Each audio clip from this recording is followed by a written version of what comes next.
we got the project coming up, which is much more straightforward than your first paper. We'll start talking more about the first paper as we get closer.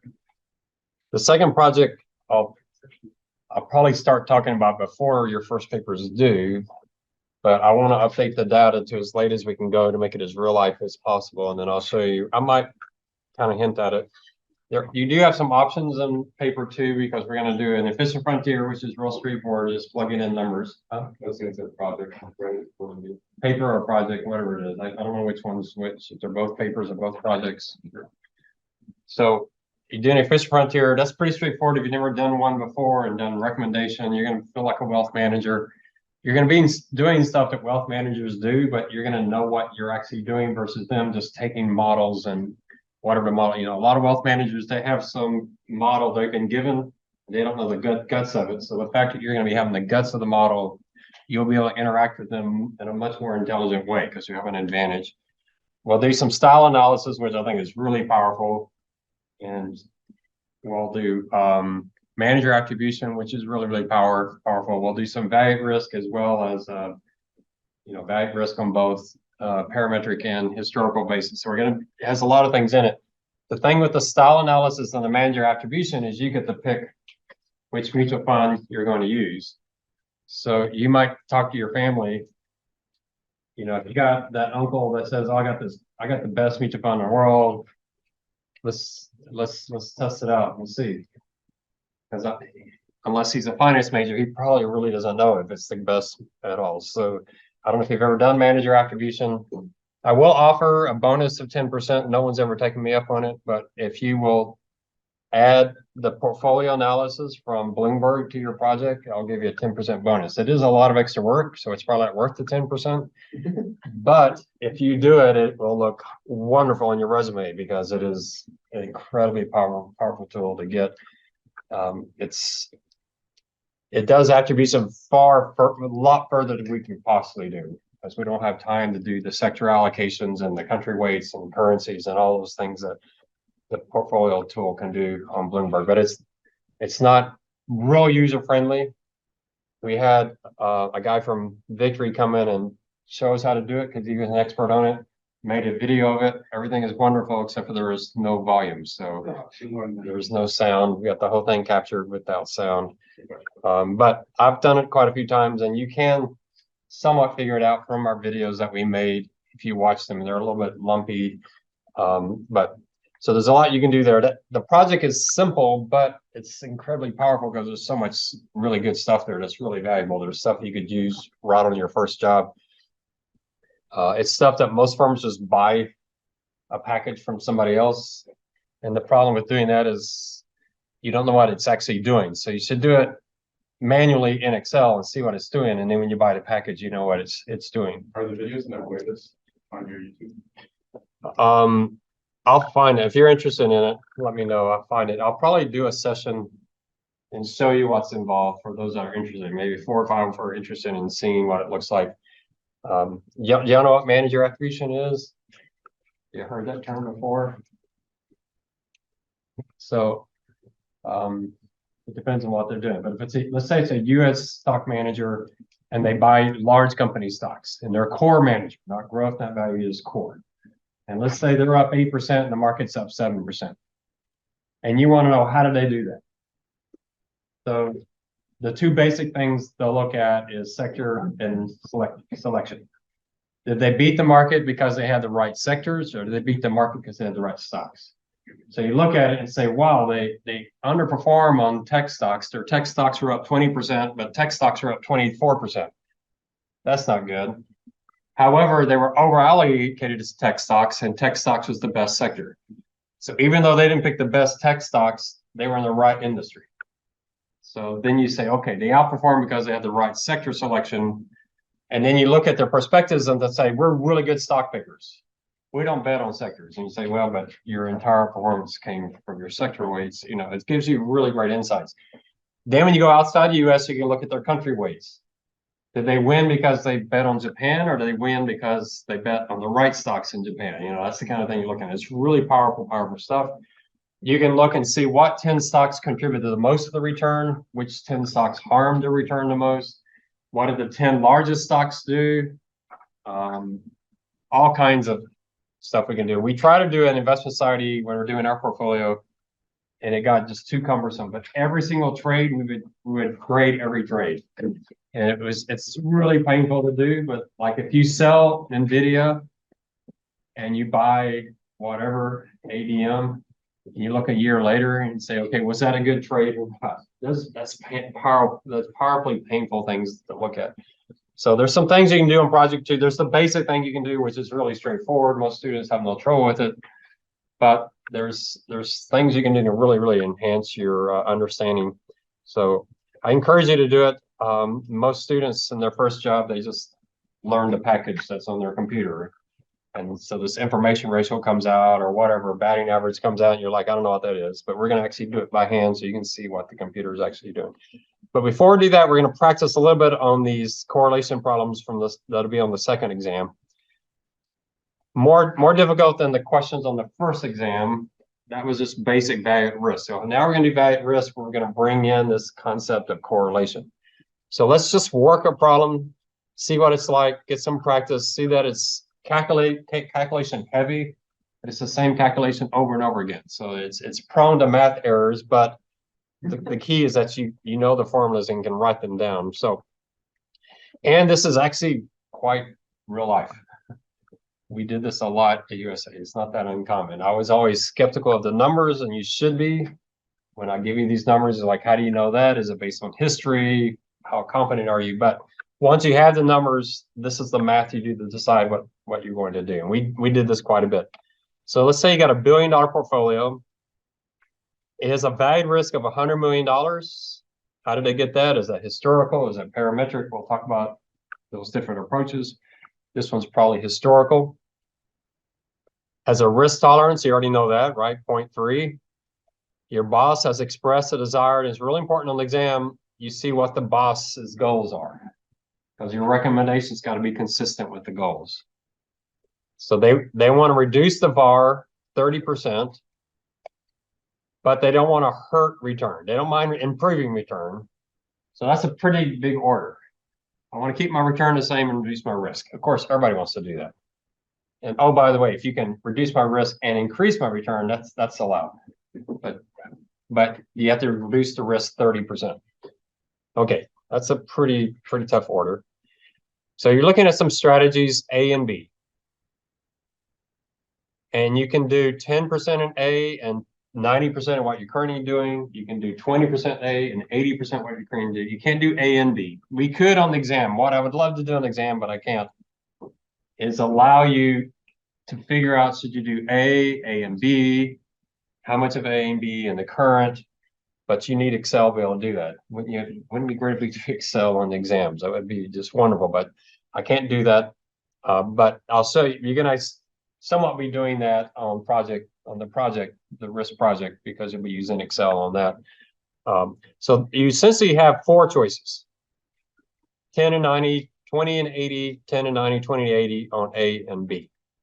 So your current strategy is whatever you're doing, stocks and bonds, we'll see what this is. And you're using parametric VAR. So you use parametric VAR on Tuesday. That's what you did on Tuesday. Mean minus number of standard deviation, standard deviation. That's parametric VAR. It's just using a normal curve and basic statistics. All right. Historical VAR, which is what your banks are doing, that's when they run their portfolio against some historical period of time. And they say, you know, if they got a 5% risk, they look at the last 100 days and they say, hey, what was our 5% worse on those days? All right, that's historical. And the last one's stochastic, which is when you're running simulations. Right, that's what I'm going to do in a couple of weeks when I do my March Madness. Is I'm going to build a March Madness. I'm sure it's going to mess up, but you know, what's the furthest anyone's ever gotten in March Madness? Has anyone made it to the Sweet 16? I bet no one's even made that far. Y'all know? Has someone made it to the 32? You have? Not like that, but just guessing, flipping a coin. Flipping coin?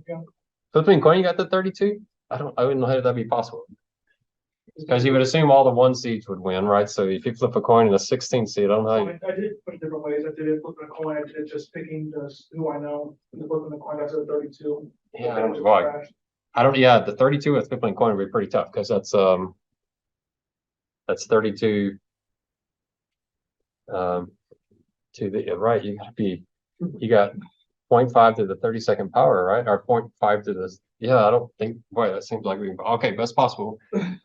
I'm doing it stochastic. I mean, I'm doing it using the random number generator in Excel, but I'm doing it where I've looked at the historical, what percentage of the time does a 1C beat the 16 to 2 versus 15? I've got that all built in and I just let it run and it tells me what teams to pick.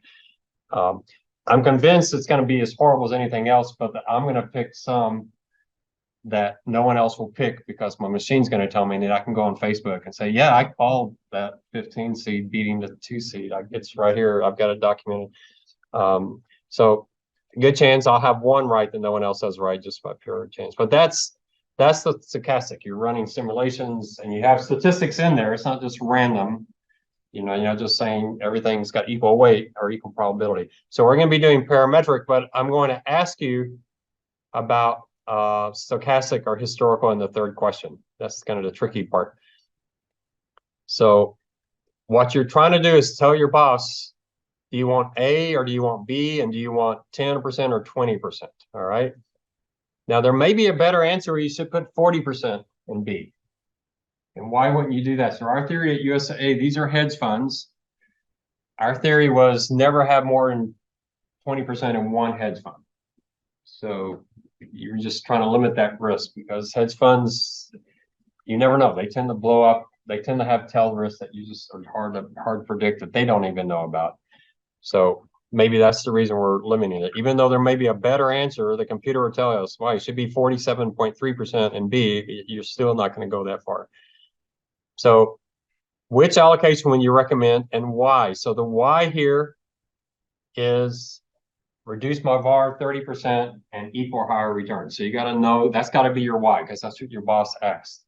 All right. They'll say, hey, I found one where your return only comes down 0.2, but your risk comes down 40%. Your boss is like, no, I didn't ask for that. I don't want lower return. All right. And so here's the statistics. Your current portfolio has an expected return of 6%, an expected standard deviation of 6%. Strategy A has a return of 6, a risk of 5. B has a return of 7, a risk of 9. And here are the correlations. Which of these numbers are you most suspect of? Expected return, expected risk, or expected correlation? Which one would you be most leery of? Which is the hardest to predict? And I'm not saying there's an obvious answer. Yeah, you can make an argument probably for all three of them. A lot of people say risk is probably the most reliable, but risk calculated over what period? With 2008, 2020, 2017, this risk is pretty unstable. Correlations can be very unstable. But this one's, to me, the shakiest, that negative 0.25. What are they doing that they're confident they're going to do well and everything else is blowing up? What is that bet that they're making? And this is the thing we have with hedge funds is, okay, you're not betting on interest rates. That's good. So if interest rates rise, you'll be okay. You're not betting on VIX. That's okay. But what about oil prices? Well, you got some exposure there. You're trying to figure out what would happen in each one of these scenarios. In 2008, a lot of hedge funds were actually betting on VIX. They were expecting VIX to fall. And one of our hedge managers came in and said, all of our competitors are betting on VIX. If VIX rises, they're going to be crushed. We're not. That was their big argument. And sure enough, VIX rose and a lot of hedge funds sold off. That means that correlation they were telling you was correct, except for that particular risk, where they were all jumping on that one same risk and not really realizing it. So it's suspect, but you got to make a decision. So what do? You do exactly what I do in my investment class. You do rolling risk. You try to see, hey, how I don't know, stable or reliable is this correlation over time? Did it explode in 2008 or did it stay negative in 2008? In 2020, during COVID, what did it do? You try to test it in those extremes of trying to see. But given all that, let's assume this is all correct. So I'm going to do this in Excel. You can't do it in Excel, but I wish we could. So it's $1 billion portfolio. Our risk tolerance is 0.3. So what is the table value? 2.75. You find it by taking the norms dist of 0.997. The norms dist tells you how many standard deviations it is. That's what it is in Excel. So the norms dist, I'm sorry, not norms dist. Norms S, if you put the probability, it gives you the number of standard deviations. So norms S.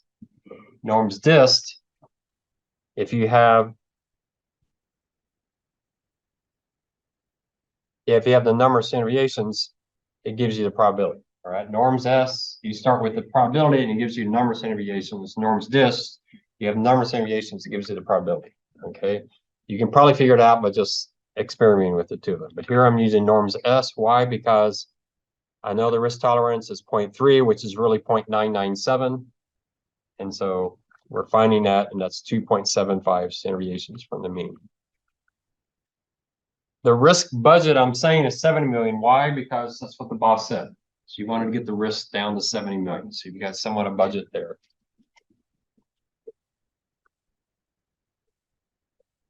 And so here's the assumptions. Which one looks the best to you? So what is A going to do for your return? Can't have any impact at all, right? Return is just the average of the two. What will B do to your return?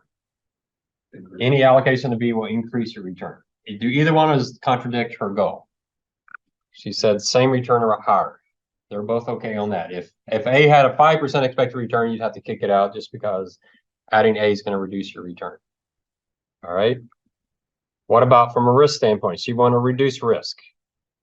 Which would do better there? Are you sure? Oh, because the correlation is negative. Which is more important, the standard deviation or correlation? Kind of depends. It really does. But a negative correlation is wonderful.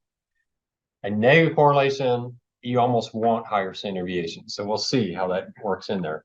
Remember, you're taking standard deviation squared times weight squared, but you're also taking that times the correlation at the end. So which of those is dominating more? The fact that you're squaring a larger number or the fact that you're multiplying by the negative 0.25 at the end? So usually the negative correlation is the bigger impact, but not always. I'll experiment so that I can kind of give you an answer that may be surprising. So here's my choices. I can do current, strategy A at not a current at 90, strategy A at 10 or 20, and I can do B at 10 or 20. All right. So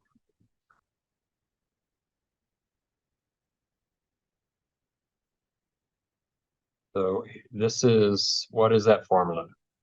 6% minus 2.75 times 6%. What does that look like? What was 6%? 6% minus 2.75 times 6%. Does that formula sound familiar? The mean minus 2.75 times the standard deviation, right? So right here, you got the standard deviation. I mean, you got the VAR of each one of these portfolios. You can't see it because there's this stupid thing here, but it is, that's the VAR. How big is the portfolio? $1 billion. So what is the VAR in dollars? 105 million. She didn't say 105 million, did she? She said, well, she wanted 70, but what did she say? It was over 100. So in the exam, when you calculate it, you get 74. You probably did something wrong because I probably didn't make a math error. So you probably know. So you better get something over 100. But she didn't say that it was 100, so you're not too freaking out yet. So the VAR is 100. All right. So now we got to find out the VAR here, but we don't take. It's not 6% minus 2.75 times 5% because what is it? It's a combination of these two. And how do we do that? We have to bring in the correlation. And so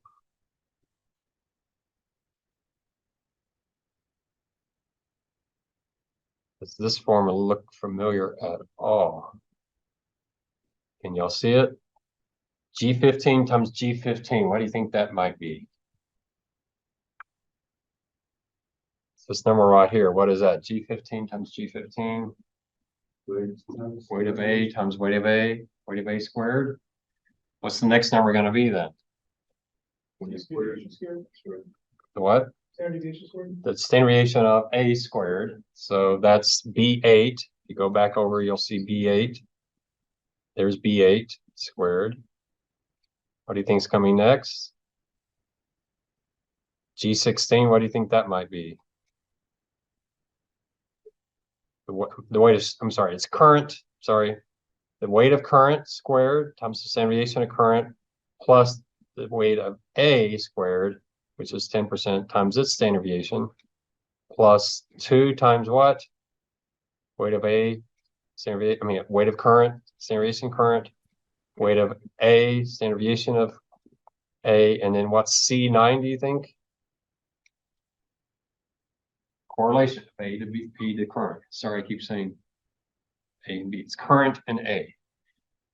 And then what's the last little part? Square root. On this exam question, you're going to learn this formula because you're going to do it so many times. And you should know this equation, all right? I don't know, emphasizing much. This is like, might be the single most important equation in all finance because it drives almost everything that we do. All right. When you put all that together, lo and behold, you get a risk that's lower. Now, you somewhat expected that because B has a lower risk, but you did get a lower risk.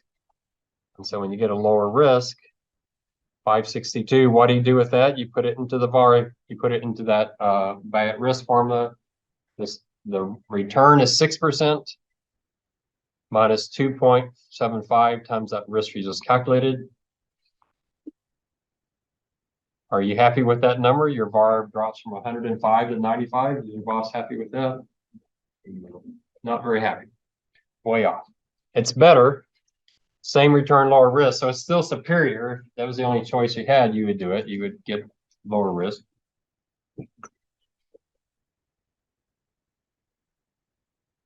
So what is this number here?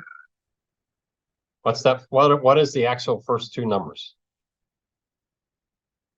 H15 times H15 is going to be 0.8 times 0.8 because that's how much you're going to have in the current strategy. What is the B8 times B8? That's the risk of current again. So everything's the same as the previous formula, except for you're going to use 80 and 20 instead of 90 and 10. And again, the risk drops.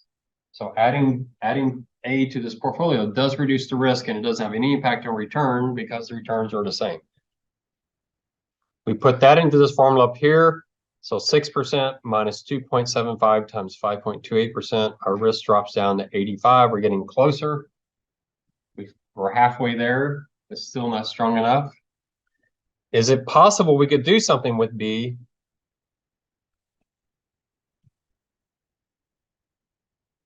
that it would get us to that number? Look at that. If we put 45%, I mean, in A, I'm not going to get that right. So if I say A, I mean current. And if I say B, I mean A. And if I say A, I mean, yeah. So just kind of adjust. So if I put 55% in current and 45% in A, I've got what I want. But your boss won't want you to do that. Why? Because you can't have 45% in one hedge fund. It's too dangerous. All right, so we're going to stick with the 20, 80. Now we come to B.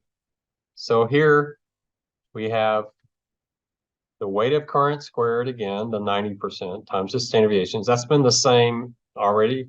And then we bring in the weight, the 10%. And then we bring in that higher risk. So this the D8, that was it, I think 9%. 9% risk, we bring that in. So much, much higher risk. But then when we multiply it all by negative 0.25, it actually gives us a lower standard deviation and a much lower VAR. We're down to 83. And then we come down to 80% in B. And look how much the risk has dropped. And what has the return done?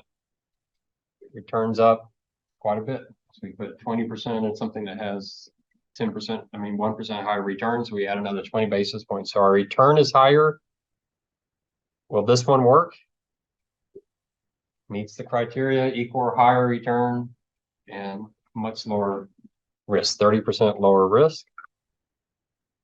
Do you think firms actually make decisions this way? And we actually do, with a lot of trepidation about those assumptions.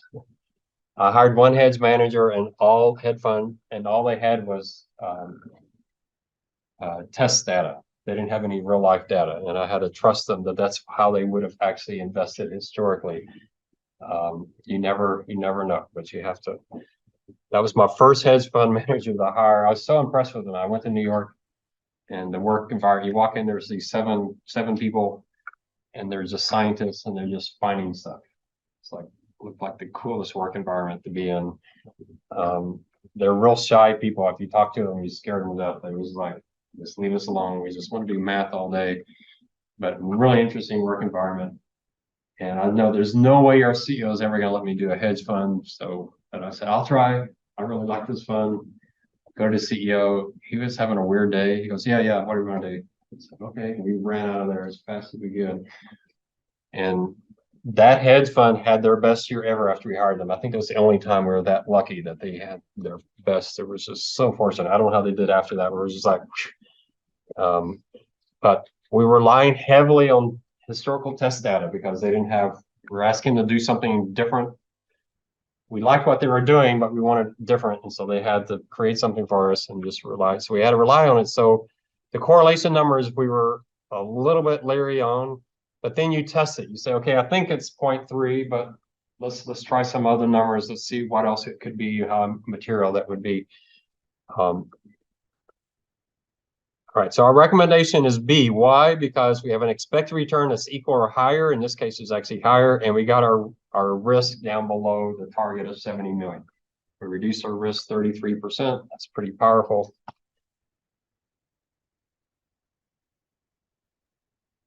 And then you want to graph the output. And so when you graph the output, and I warn you, actuaries, the actuaries are weird. Actuaries like to put risk on the Y and return on the X. I don't know why. I don't know if you're taught that in your classes. It doesn't make sense to me. But we don't. In finance, we put risk on the X and return on the Y. So you want to do that. You want to be what state do you want to live in here? You want to live in Florida? What would Florida be? Really low return and really high risk. Is that what you want? You want to live in Southern California? Really low risk, really low return. California be okay. Not exciting, but low risk, low return. Well, you want to live in New York? Or let's say Seattle. No, let's say New York. You want to live in New York? What is New York? Or Maine. Let's go to Maine. Really, really high return, really, really high risk. Or would you want to live in Washington State? Really high return and low risk. Which state, where do you want to move? Washington. You want to be as far northwest as possible. All right. So your goal is to move northwest. So here's our current portfolio. We had a 6% expected return with a 10.5% VAR. There's the two A's. They have the same 6% return, but they reduced our risk. Here's 10% in B, increase our return. There's 20% in B. That looks like the ultimate best solution possible. So the further you can go northwest, the better off you are. All of these are superior to our current. No doubt, they're all superior to our current. So any of them would be better. So there may be a better answer, which would be current A and B. But we can't do that. What data are we missing to do that? Correlation between A and B. Correlation A and B. And that's what I'd love to do on an exam with Excel. Then you could do so many other combinations. It'd be pretty cool to do that because that's more real life. So in reality, you probably would do that. When we're doing hedge funds, you might look at 10 of them and you're trying to figure out what their relationship is. So you're asking them, how did you do in 08? We're kind of curious, did you blow up with all the other hedge, especially 07 and 08 hedge funds were blowing up? Did you blow up then? Did you blow up during the oil embargo, when oil prices shot up to whatever, did you blow up when interest rates rose? Did you blow up when interest rates fell? So you got 1995, you got 1996, you got all these periods of time, but they may not have history back that far. So you're asking them, what happened when this happened? What happened when this happened? What happened when AIG went under? What happened when Bear Stearns went under? You're trying to figure out, in my opinion, we're going to talk about this with risk parity. My idea is I'm mainly concerned about correlation at the extremes. Correlation during normal times, the fact that things are bouncing around, I want to know if they're all doing the same thing in extreme. That's when I'm most worried about risk. So that's where I want to really look at them. So you can do some tests and some analysis there. But you want to draw this graph and then label why you want to be there. You got to be really clear. You got expected return over here. And here I put, and I think she tells you what she wants. Using VAR as your measure of risk. VAR in percent as your measure of risk. So whatever she asked for, she could have asked for VAR in dollars. Then you graph that on the Y. It just depends on how you ask the question. So I was doing our endowment portfolio, and so the scenarios I ran, my measure of risk, because you have an endowment, so this is a charity. And so my thought was, what has the highest probability of the endowment running out of money? That we would spent all of our assets. And so I ran that scenario, and that was defined as risk. And my guess is they want the portfolio that gives them the lowest probability of running out of money. So they can meet all their budgets, keep that growing with inflation, and they have the high. And I even demonstrated to them what I meant by risk. So I tried one scenario where we put everything in emerging market stocks. That had this wonderfully high return, but its probability of running out of money was like 30%. It's really high, just to demonstrate, the logic there. But that was a different definition. You can put almost anything down here as your measure of risk. Here, we're probably going to put something related to value risk because that's the measure we're using. And then expected return could be different things. The expected return I did was the portfolio value in 10 years. That's what I put on my X, but you can define different things. Your goal is you always want Washington State to be the best. You want people moving northwest. So you always are consistent on that. You don't want to flip things around because you mess up. The actuaries are going to be confused, but all the finance people will understand what you're doing. Right, and then the hard questions. So let's see if we can get this part. Manager B believes parametric VAR overstates his risk given the positively skewed nature of his option strategy. What does an option strategy do? Well, they tend to cut the tails off. So it's like buying insurance. You can't lose more than X percent. And yet we're using parametric VAR that assumes this normal distribution. It assumes that the tail keeps going on. So he's saying you're overstating my risk. So let's run a stochastic model. Run 10,000 simulations. Discuss whether this model output supports or refutes his arguments. So here's the output from the model somewhere. I don't know where it is. Oh, here it is. All right. So if you took my property and casualty insurance class, you know how to calculate this. So what was his risk tolerance? 0.3. How many simulations did he run?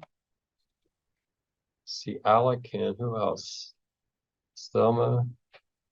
Who else is in that class? Lauren, Gilbert. No, Gilbert's not in there. You remember? Number of simulations minus the risk tolerance times number of simulations.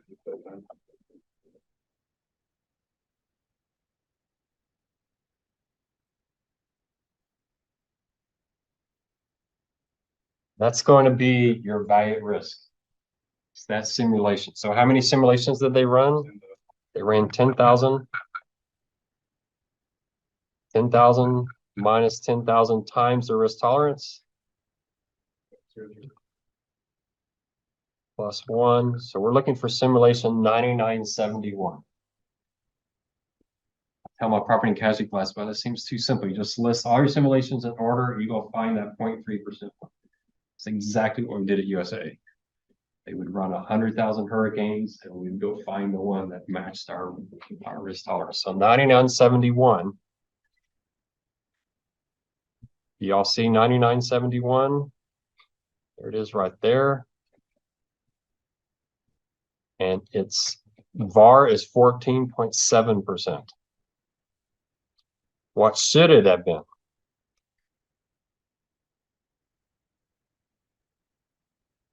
What is B's? So you take 7% minus 2.75 times 9%, and you get a loss 17.75. Its parametric value at risk is 17%. What's the stochastic loss? The stochastic is whatever we just did. Where is it? I put it somewhere. Oh, it was in the word. The stochastic was 14.7. Does he have a case? Definitely has a case. So our parametric says 0.3% of the time he'd lose 17% or more. He ran 10,000 scenarios, and 0.3% of the time he only lost 14.7% or more. All right. Well, we'll get a little more practice on that, but it's a way to test out. And why is his better? Because in those times where his option strategy didn't pay off very often, but it paid off in the tails, which is what we're after here. And some of those extreme tails, that's when his option strategy paid off. It cut the loss on the downside, and it ended up with him having a lower loss. And we're like, why are you telling us that? Because we already decided to hire you. He's like, yeah, I'll just make the case even stronger. But yeah, it's okay, great. We're still only giving you 20%. But that's what he's looking at. That's the stochastic model. You run these simulations, you figure out which simulation equates with your risk tolerance, and that is your VAR. You just go find it on the list. It's pretty straightforward. Why do we add one at the end? Because if you don't add one, then you got to count the number 10,000th one and come back down. So there's like one extra one there. So your recommendation to your boss is by 80% current, 20% B. Why? Because you higher expected return and reduces your VAR 30% like you wanted to do. The graph shows that you're about as close to Washington as you can be. Washington State, not DC. And then the question for strategy B manager, yeah, I looked at their analysis and he has a point, assuming we can trust his stochastic runs, because we can't run his stochastic model. Only he can do that. So we're kind of trusting that output. So hopefully if he knows what he's doing, we've got something there. All right, we'll get some more practice on this, but any questions? This should kind of feel real life. This is essentially what we do in real life. I spoke at a conference once. We were hiring these, not hedge funds, but these kind of, they're called enhanced equity managers. But essentially what they're all trying to do is try to beat the S&P like by 0.25%, with taking almost no risk. So it's kind of like getting an extra 0.25. And they're pretty good at it, but sometimes they mess up. And so the argument is, well, why don't you hire 7 of them that aren't correlated? And what you do each time you do it is their risk starts disappearing, but the 0.25 stays there. And you end up with this 0.25 extra return with taking no risk. And so at the conference, I said, yeah, once you hire 100 managers, you have all this return with no risk. And they all laugh because they know these managers are more correlated with each other than we think, especially in extremes. And when do you find out someone's correlated in extreme? Only in extreme. How often do extremes happen? Not too often.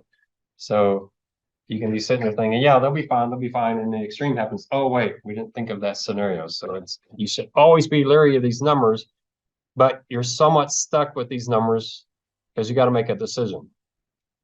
And so this is the number I'm most concerned about, beyond a doubt. I agree, the 7%, maybe I'm a little concerned about, but I kind of see it.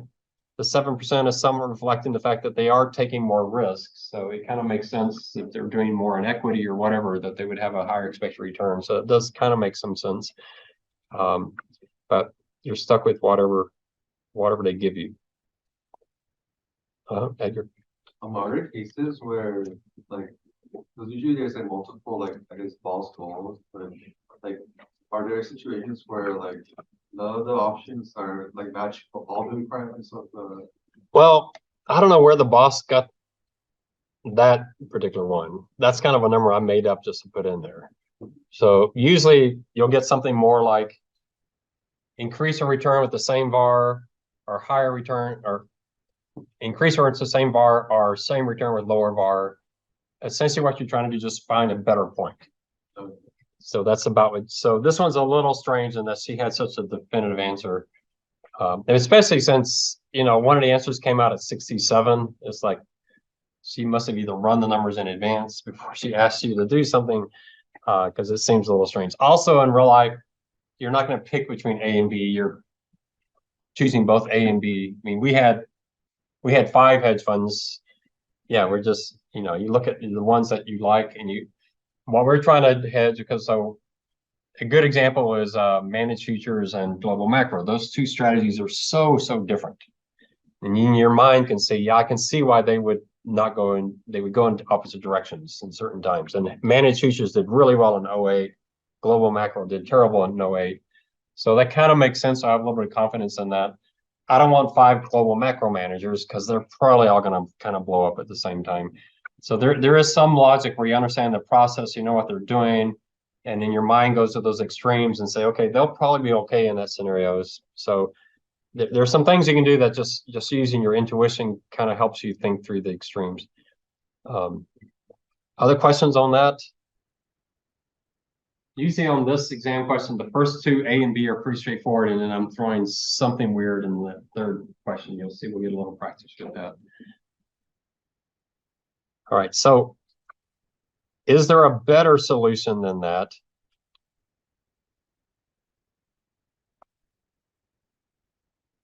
And so this is where Excel Solver could help you. I don't have Excel Solver.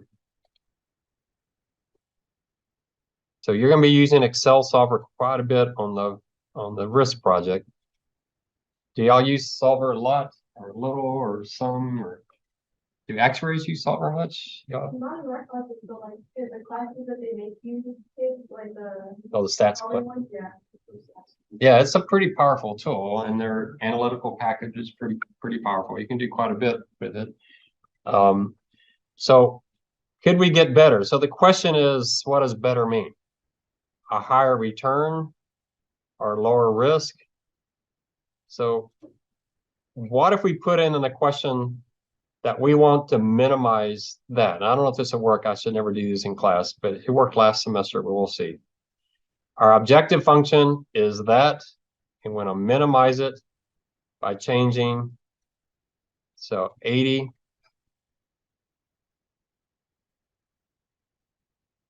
Let's just see if what it gives us. Didn't work.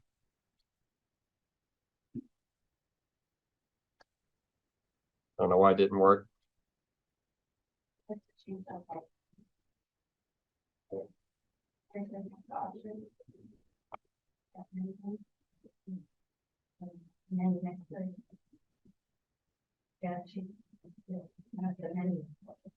Versus G or non-legislative. Simple. Oh, because it's only one thing. Yeah, I should have set this up, but we did work through. But what is your goal? So if we go 30%, it drops pretty dramatically. 40%, it's still dropping. 50%, it's going back up. So there's some spot where B is really going to reduce your risk by almost half, which is pretty dramatic. So what I'd love to be able to do an exam is give you A and B and C and find some combination of them all, but with constraints. Again, you might not want to put more than 20% in any given one. You got to have correlation between each piece, but once you set it up, it's pretty straightforward. I don't know why that didn't work, but anyway. The other question is return, but return is pretty obvious. How do you maximize the return on this strategy? How much would you put in B to maximize your return? 100%. So you can't ask Solver to give you a max return because it's just going to put everything in B, so that doesn't help. So you're going to probably have to do something related to risk, reducing risk. You could put something in Solver to say, maximize the return, but make sure risk is below 70, you could certainly do that. So that if you can't, then you couldn't do 100% B because your risk would be well above 70. So you could do that. So this is where you get creative on what you're actually trying to maximize or minimize, and it just depends on the particular portfolio. But in this case, we said we couldn't go more than 20%. All right, let's look at another problem to give you a little more practice if y'all don't have questions on that one. So your firm has been running an absolute return fund. What is an absolute return fund? PIMCO has one of these, probably the most famous one. They have an idea.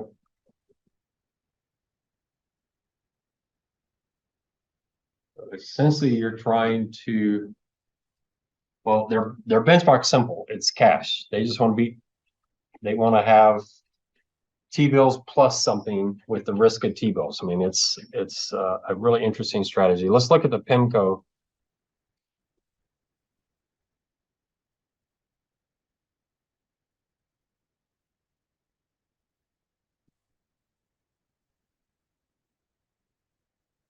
So here's their absolute return fund. What's the ticker? Does it show it?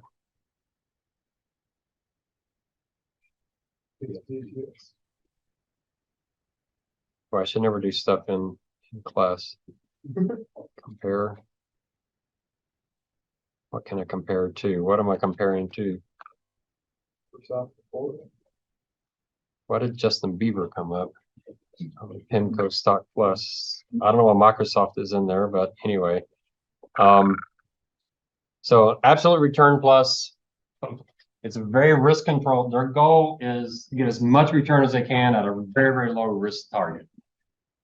It's going to involve some long short types of strategies. PIMCO is what kind of manager? A stock manager or a bond manager? Y'all know PIMCO?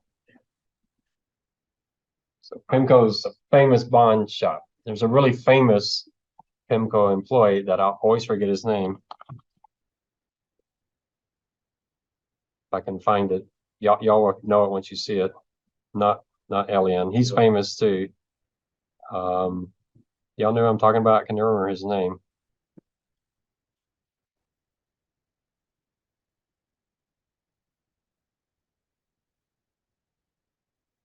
No. Y'all have heard of Elian though. I don't know if y'all have ever read his stuff or watched his videos. He's a really good guy to watch. Very prominent, but he's getting up there in age. We're all getting old. Not Dalio. Why can't? No, it's gonna be before him. He's the guy that got sued for playing. What did he play? Gilligan's Island as loud as he could toward his neighbor and got sued for millions of dollars. So it's like, once you're a billionaire, you probably should stop harassing your neighbors. But there he is, Mike Gross. That's it. Y'all heard of him, right? Bill Gross. Excuse me, Bill Gross. Well, I can't remember his name. I've got his book with his signature in it. I don't like his book. I've never finished it because it just didn't do anything for me. But yeah, big Bill Gross. Have y'all heard of him? So he's famous from PIMCO. Let me see. I'm just.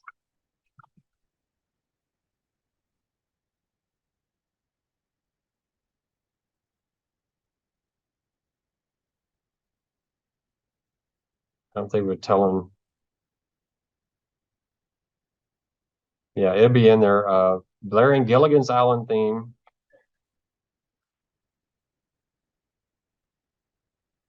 For over $1 million, and Gross blasted Gilligan's Island theme on a loop from his house. I don't know. I guess when you get really rich, you just get a little weird. So PIMCO, a great firm. If you can work for PIMCO, go work for PIMCO. I love those people from PIMCO. A very collegial environment, very questioning of everything, very respectful among themselves. I was just one of my favorite firms to talk to. But and some famous people have run the funds, even though I can't remember his name. But a very good fixed income fund. So they have this thing called an absolute return fund, and it's very risk of focus. And that's why you're going to see in here, they're going to be very, very low risk tolerance. So your fund will have a risk tolerance of 0.2%, and desire is get the VAR below 7 million without harming expected return. So here, they didn't say increase it. They said just don't harm the return. Keep it the same. So you can do 20%, and there's these options saying 80% in your current. Now see if y'all can guess which one's going to work here. So which one can you throw out to start with?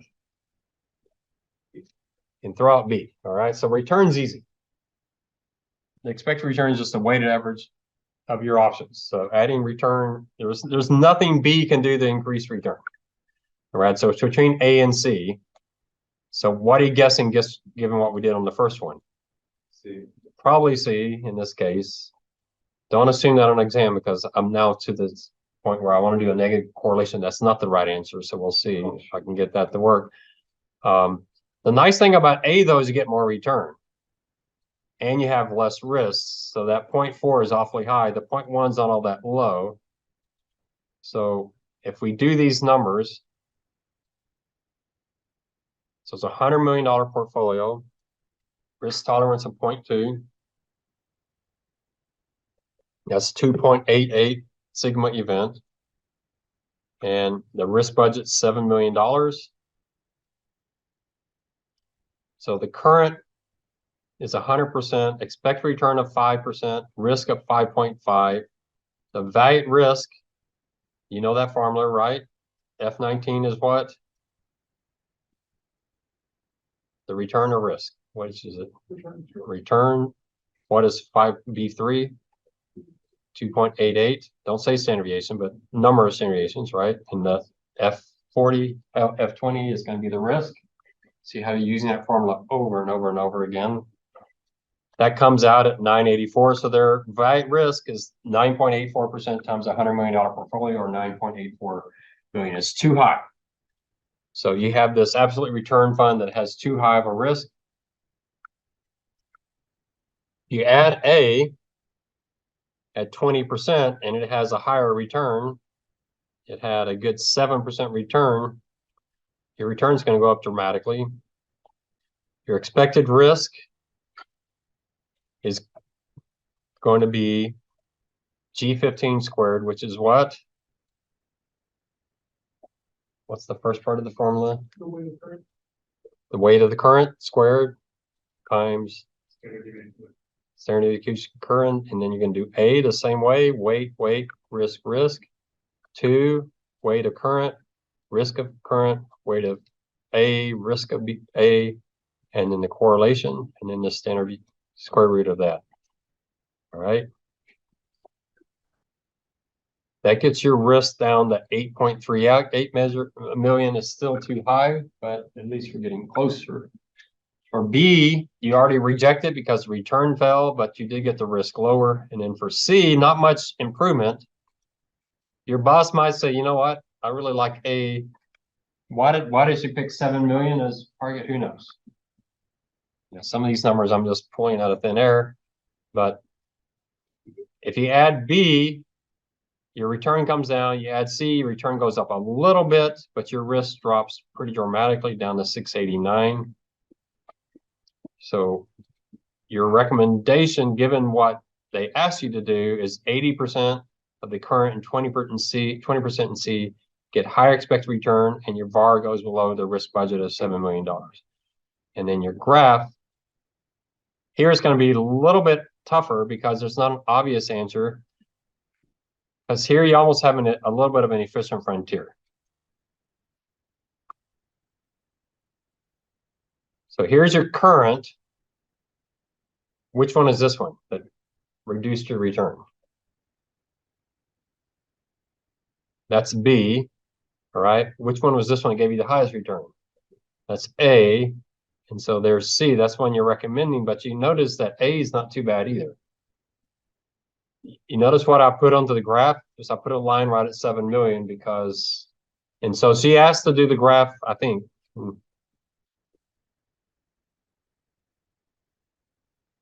Graph, well, I actually didn't say, but here I did the graph. So here I guess you'd have a choice.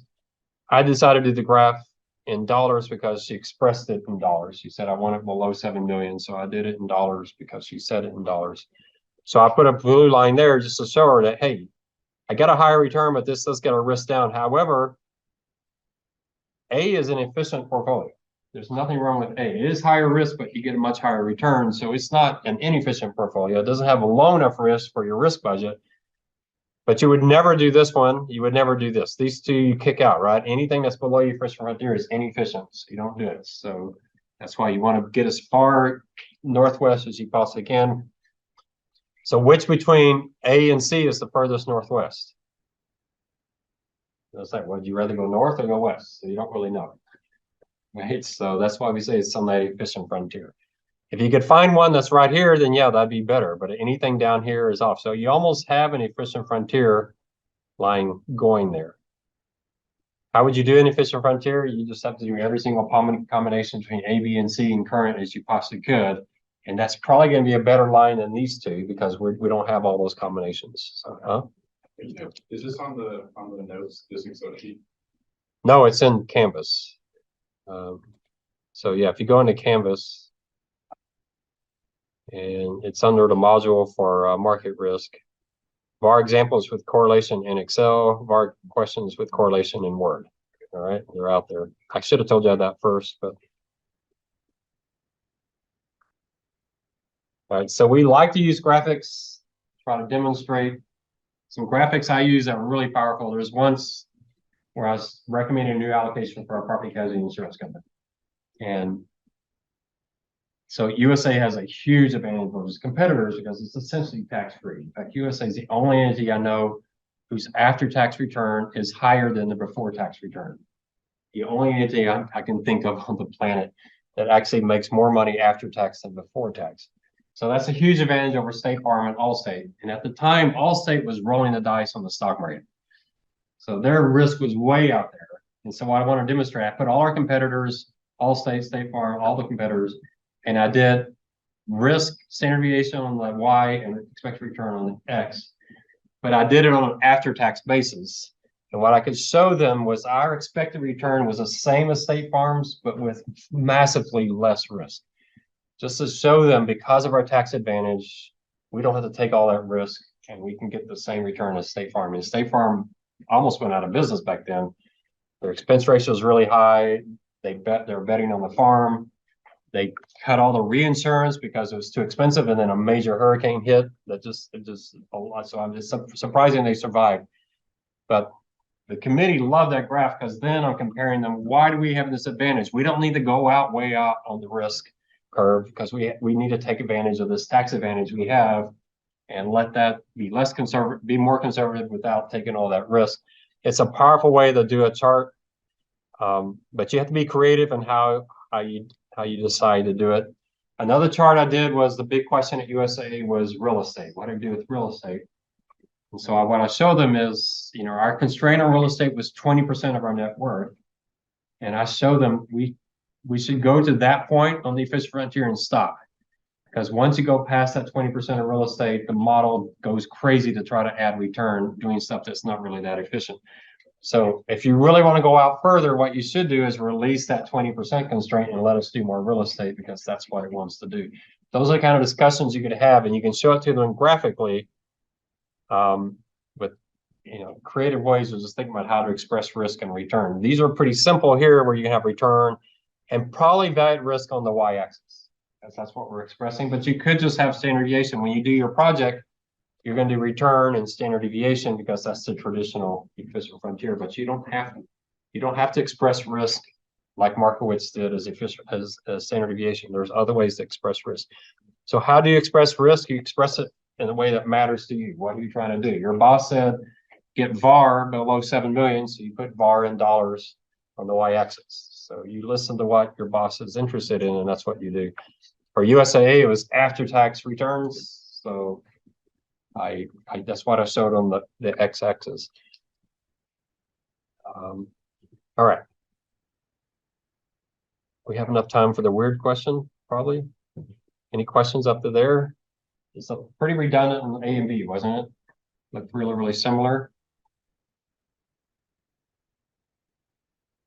Your impressions as to any concerns about the consistency between parametric and stochastic VAR. So again, this is stochastic. Sometimes I'll throw a historical VAR in there. It doesn't really matter. Historical and stochastic are the same. Historical is when you run a bunch of simulations, but the simulations are just historical periods of time.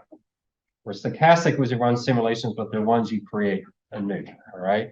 Most of your banks do historical, and I don't know if they tell you that in the analysis, but most of your banks do a historical VAR. Most insurance companies do stochastic, where they create brand new scenarios because they're looking at hurricanes that have never happened before, earthquakes that never happened before, so history is of no value. When they talk about 1 in a million year storms, it's like a million years. What was going on in Earth a million years ago? You know, do they really know? But they're not saying the last million years. They're saying the next year if you ran it a million times. What they're looking at. So you know, just it depends. It depends on what you're trying to measure. But parametric always looks like mean minus standard deviation times standard deviation. Real straightforward, really simple. Stochastic and historical, you're going to have simulations. You can have periods of time you're going to look at. So do you have any concerns? So here's the simulations of the current strategy. And the question was the parametric and stochastic VAR on the current strategy. All right, so how many simulations did they run? 10,000 again. What was their risk tolerance? For 0.2%. 0.2%. So what are we going to do? 10,000 minus, parentheses, 10,000 times 0.002 plus 1. So we're looking for 9981. 9981. There it is right there. 10,970,000,000. What was one's value at risk? Or current value at risk? 984. Which is higher, the parametric or the stochastic?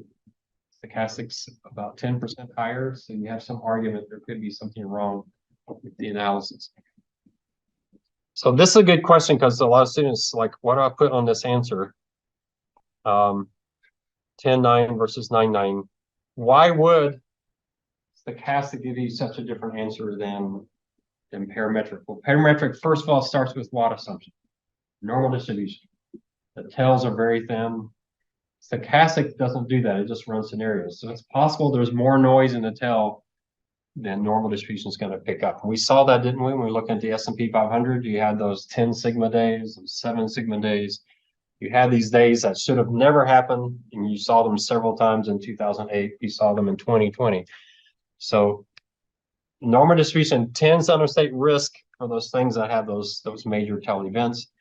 And so, yeah, that gives you some sense that the distribution is not as symmetrical as parametric VAR would make you think. So I've given you 2 scenarios. On the first one, their argument was our strategy actually cuts the tail off. So parametric's overstating our risk. It's not symmetrical because we're cutting the tail off. And the second one is saying our risk is greater because there's more noise in the tail, just like we expect in most markets, and therefore parametric is going to understate risk. So it can go either direction.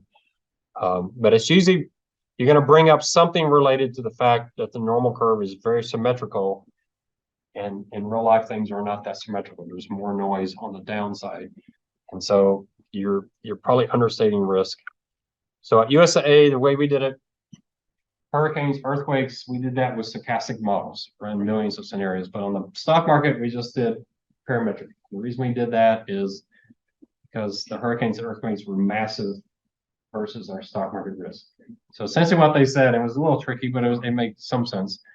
Let's say we have that 1 in 500 year hurricane, which is, you're probably thinking that's not that big of a deal. That's a big deal. We've never seen, none of y'all have ever seen anything like that. Your great grandparents up to you have not seen anything like that.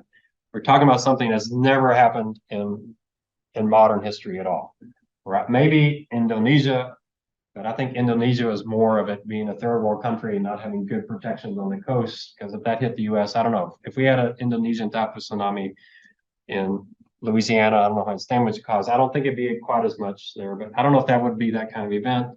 The earthquake in Japan, I don't think is nearly that close of an extreme. So when Hurricane Andrew hit, people were talking about that as a 1 in 300, 400-year storm. And then as the actuaries looked at it, it was like a 1 in 40-year storm. So it's way, way, way bigger than anything you can imagine. All right. And so our thought was if that happened, that probably could mess up the stock market. That probably could cause a 1 in 10-year event in the stock market. So that's what we said is, okay, you have that horrible, horrible earthquake or hurricane. Let's assume the stock market has a 1 in 10-year correction, and let's throw that on top of it. We kept it really, really simple. If you don't think that, you have to ask, what's the correlation between stock markets and earthquakes and hurricanes? And 99.999% of the time, there's no correlation. But we're not doing 99. We're way, way, way out there. So the Tokyo earthquake hit markets. Y'all remember? Y'all weren't alive then, right? When was that? 2011? Were y'all alive in 2011? Did y'all know about the Tokyo earthquake? Are you too young? So did that move markets? That did for a little bit. Markets sold off about 11%, and then they came right back. So yeah, but that wasn't, I don't think, all that big of an event. Which do you think is going to be the big event, a hurricane or the earthquake? Or the pandemic? Or AI? Or a rock hitting us from space? Which of those is most likely? You know, who knows? We got a lot of things going on that we have to look forward to. I've got like 60 years on y'all, 40 years on y'all, so at least I made it further. All right, so we'll work a few more of these, get a little more practice. We'll probably wait until we get closer to the exam to do another one. I'll show you some from the previous 2 exams so you can get a little more practice. The real key is that formula though. You got to get used to the weight comes weight. In fact, let's do it. Take out a piece of paper real quick. You got just enough time.